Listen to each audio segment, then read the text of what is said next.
Քո հրաշքն ամեն օր ուղերձների շարք։ Աղոթք և ազատագրություն։ Մենք շարունակում ենք ուղերձների շարքը, որը կրում է Սաղմոս 34-ի գանձերը անվանումը։ Այս հրաշալի Սաղմոսի առաջին 3 խոսքերը երկրպագության և Տիրոջն ուղղված օրհնաբանության երգերի կարևորության մասին էին, իսկ հաջորդ 3 խոսքերը կարևորում են հավատացյալի կյանքում աղոթքի անփոխարինելի դերը։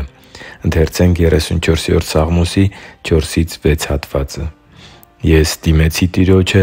և Նա պատասխանեց ինձ և իմ ամեն սարսափից ազատեց ինձ։ Նրան նայեցին և լուսավորվեցին, և նրանց երեսը չպիտի ամաչի։ Այս աղքատն աղաղակեց, և Տերը լսեց ու փրկեց նրան իր բոլոր նեղություններից» Սիրելի՛ բարեկամ, Աստվածաշնչի այս հատվածում սաղմոսերգուն ասում է, որ պատասխանված աղոթքներն ազատում են մարդուն բոլոր սարսափներից, վախերից ու անհանգստություններից։ Պատասխանված աղոթք ունենալու առաջին քայլը աղոթելն է։ Կարծում եմ, մեղքով ու անարդարություններով լի այս աշխարհում նեղությունների պակաս չկա որևէ մեկի կյանքում։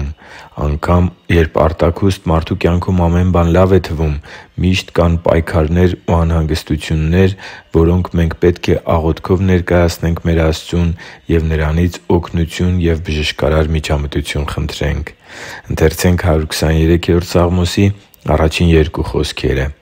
«Դեպի Քեզ եմ բարձրացնում իմ աչքերը, ո՛վ երկնքում բնակվող. ահա ինչպես ծառաների աչքերը նայում են իրենց տերերի ձեռքին, ինչպես աղախնի աչքերը իր տիկնոջ ձեռքին, այնպես էլ մեր աչքերը մեր Տեր Աստծուն պիտի նայեն, մինչև որ մեզ ողորմի» Աստծու համար թանկ ու սիրելի՛ զավակ, Տիրոջ Խոսքը մեզ սովորեցնում է անդադար ու ամեն ժամանակ աղոթել և հարատևել աղոթքի մեջ։ Որքան էլ դժվար լինի քո ընթացքը, քո ամբողջ սրտով վստահի՛ր Աստծուն։ Որքան էլ անելանելի թվա քո կյանքի իրավիճակը, բարձրացրու աչքերդ դեպի Տերը և Նրանից սպասի՛ր քո օգնությունը։ Իմ սրտին այնքա՜ն մոտ են սաղմոսերգուի այս խոսքերը. «Մեր աչքերը մեր Տեր Աստծուն պիտի նայեն, մինչև որ ողորմի մեզ»։ Ցավոք, այսօր աղոթքի մասին տարբեր ուսմունքներ են տարածվել։ Ոմանք սովորեցնում են Աստծուց պահանջել, ոմանք՝ հրամայել իրավիճակներին, ոմանք՝ աղոթքով սատանայից հետ խլել վերջինիս գողացածը և այլն։ Սակայն Աստվածաշունչը սովորեցնում է աղոթել Աստծուն և խնդրել Նրանից այնպես, ինչպես ծառան է խնդրում իր տիրոջից։ Անգամ երբ մենք ոչ թե որպես ծառաներ ենք աղոթում, այլ Աստծու ընտանիքին որդեգրված զավակներ, որդիներ և դուստրեր, մեր աղոթքը պետք է մնա Արարիչ Աստծու հանդեպ ակնածանքի ու խոնարհության մեջ, ինչպես Աստծու միածին Որդու՝ Տեր Հիսուս Քրիստոսի պարագայում էր։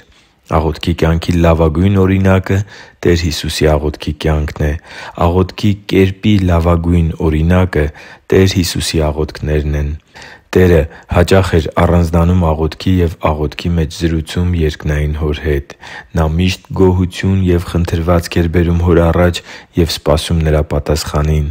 Տերը միշտ Հոր կամքը բարձր էր դնում սեփական խնդրվածքներից և անգամ բացասական պատասխանի պարագայում նախընտրում էր Հոր կամքին հնազանդվելը, քանի որ Աստծու կամքը միշտ ամենալավն է մեր կյանքում, թեկուզ երբեմն ցավոտ ու անըմբռնելի։